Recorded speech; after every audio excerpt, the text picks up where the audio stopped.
வாழ்க வளமுடன். உங்கள் அனைவருக்கும் எனது வணக்கம். நான் கோவையிலே 40 வருடமாக இருந்தாலும் இந்த இடத்திற்கு இப்பொழுதுதான் முதல் தடவையாக நான் வருகை தருகிறேன். அப்போ நான் என்ன ஃபீல் பண்ணேன்னா 40 வருஷம் நான் மிஸ் பண்ணிட்டேன்றது தான் எனக்கு தோன்றது. என்னுடைய நண்பர், என் கூட ஒர்க் பண்ண ஒரு நண்பர் பாம்பேயில் இருக்கிறாரு. அவர் அடிக்கடி பாம்பேலேருந்து வந்துட்டு இங்கே ட்ரைனிங்காக வருவார். அவர் இப்போ பாம்பேயில் இது மாதிரி ஒரு நிறுவனம் வச்சு நிறைய பேருக்கு அங்கே பயிற்சி அளிச்சுட்டு இருக்கிறார். இன்னைக்கு இங்கே வந்திருக்கிறதுக்கு மெயின் காரணம் திரு கிருஷ்ணராஜ் அவர்கள் நண்பர். நான் அவருக்கு ரொம்ப சிறப்பான என்னுடைய பணிவான நன்றியும் வணக்கத்தையும் நான் முதல்ல தெரிவிக்கணும். நான் இப்போ சாமிஜியோட இதுக்கு போயிருந்த போது மணிமண்டபம் அங்கே ஒரு வார்த்தையை படித்தேன். பலவிதமான கடவுள்கள், பலவிதமான உருவங்கள், இதெல்லாம் நம்மளுடைய மூட நம்பிக்கைகளை வளர்க்கக்கூடிய கோவில்களாக தான் இன்றைக்கு நிறைய கோவில்கள் இருக்கின்றன. அப்போ இந்த பேர் பார்த்தபோது அறிவு திருக்கோவில், அருமையான வார்த்தையை மகரிஷி அவர்கள் நமக்கு வழங்கியிருக்கிறார். ஏன்னா கோவில்ன்றது அறிவை வளர்ச்சி செய்ய வேண்டியதுதான். அறிவு வளர்ந்தால் இந்த மூட நம்பிக்கைகள் அத்தனையும் ஒழிந்துவிடும். அறிவுதான் கோவில் அப்படின்ற வார்த்தையை அறிவு திருக்கோவில் என்பதை ரொம்ப அருமையான ஒரு இதெல்லாம் சாதாரண வார்த்தைகள் இல்லை. இப்போ எனக்கே அறிவு இன்னைக்கு தான் திறந்திருக்குன்னு நினைக்கிறேன். அதனால தான் கிருஷ்ணராஜ் எனக்கு கூட்டு இந்த இடத்துக்கு கொண்டு வந்திருக்கிறார். கோவிலுக்குள்ளே வந்த பிறகு மேடம் அவர்கள் ஃபுல்லாக சுற்றி காமிச்சாங்க. பார்த்த பிறகு ஒரு பெரிய மனநிறைவு இருக்கிறது. நீங்களாம் இந்த 5 நாள் இங்கே பயிற்சி எடுத்திருக்கீங்க. அப்போ உங்களுக்கு எந்த அளவுக்கு மனநிறைவு இருக்குதும் என்று என்னால் உணர முடிகிறது. இப்போ ஒரு 5 பேர் அவங்களுடைய அனுபவங்களெல்லாம் சொன்னாங்க. நார்மலாக நமக்கு மூட நம்பிக்கைன்னு சொல்லும் போது நான் ஒரு வார்த்தையை சொல்லணும்னு நினைக்கிறேன். 8ஆம் நம்பர் எவ்வளோ பேர் ராசியான நம்பர்னு நினைக்கிறேன்? 8ஆம் நம்பர்னாவே ராசி இல்லாத நம்பர். கிருஷ்ண அவதாரம் 8வது அவதாரம். கம்சனை அழிப்பதற்காக எடுத்த அவதாரம் கிருஷ்ண அவதாரம். கிருஷ்ணர் 8வது குழந்தை. அதே மாதிரி மகாபாரதத்தில் மிகப்பெரிய பாத்திரம் பிதாமக பீஷ்மர். அஷ்டவசுக்களினுடைய சாபத்தினால் அவர் கங்கையினுடைய மைந்தராக 8வது குழந்தை. இப்போ அடுத்து நான் சொல்ல போகிறது மிக மிக முக்கியமான விஷயம். நமது வேதாத்ரி மகரிஷி அவர்கள் 8வது குழந்தையாக பிறந்தவர் தான். இந்த நூற்றாண்டிலே நமது வேதாத்ரி மகரிஷிகள் 8வது குழந்தையாக பிறந்திருக்கிறார் என்றால் மூட நம்பிக்கை அழித்து அறிவு திருக்கோயில். ஒவ்வொருவரும் இந்த உலக சமாதானமாக இருக்க வேண்டும். இந்த உலகத்திலே ஒவ்வொரு தனி மனிதனும் ஒழுக்கமாக மாறினால், அமைதியாக மாறினால், சந்தோஷமாக மாறினால் அந்த ஒருவர் குடும்பம் சந்தோஷமாக இருக்கும்.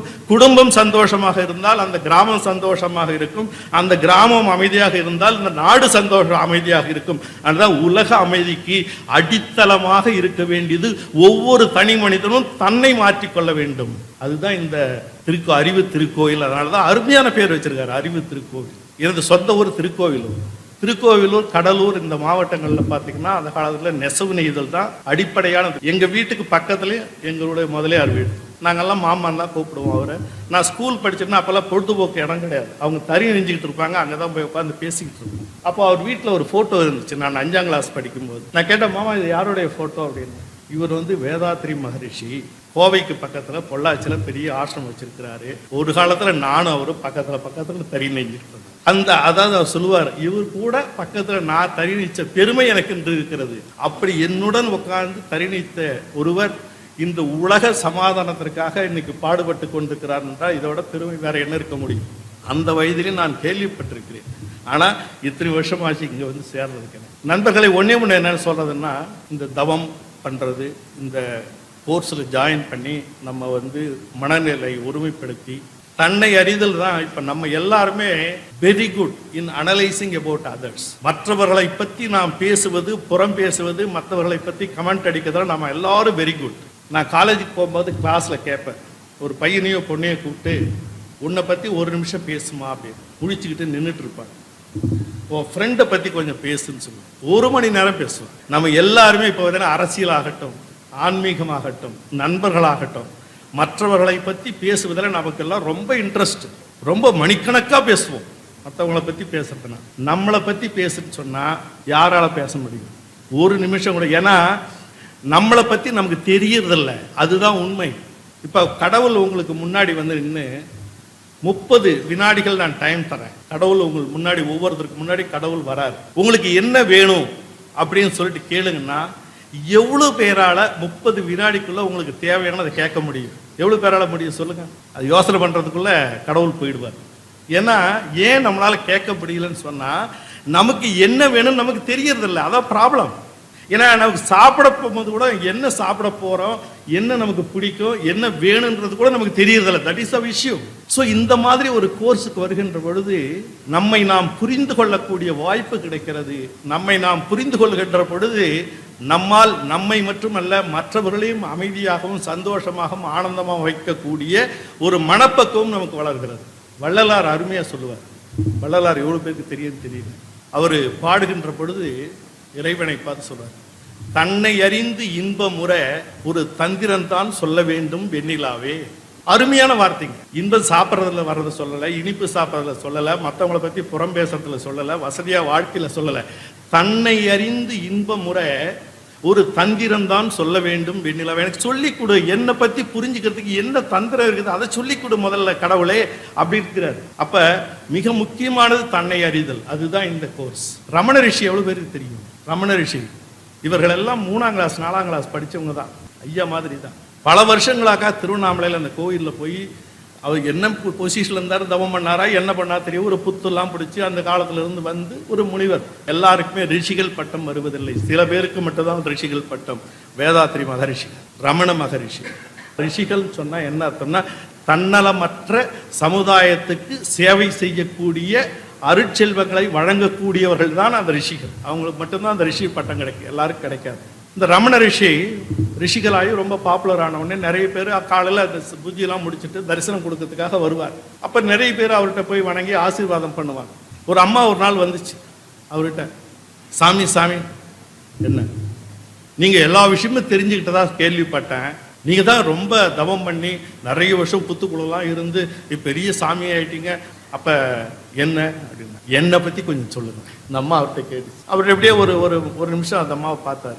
என்னை பற்றி தெரிஞ்சுக்கிறதுக்கே 20 வருஷம் உன்னை நீ போய் தேடு போடி. வார்த்தையை கவனிக்கணும், விளையாட்டான வார்த்தை இல்லை. என்னை பற்றி தெரிந்து கொள்வதற்கே இத்தனை வருஷங்கள் ஆகினது. அவர் கடைசியில் என்ன சொன்னார், உன்னை நீ தேடு.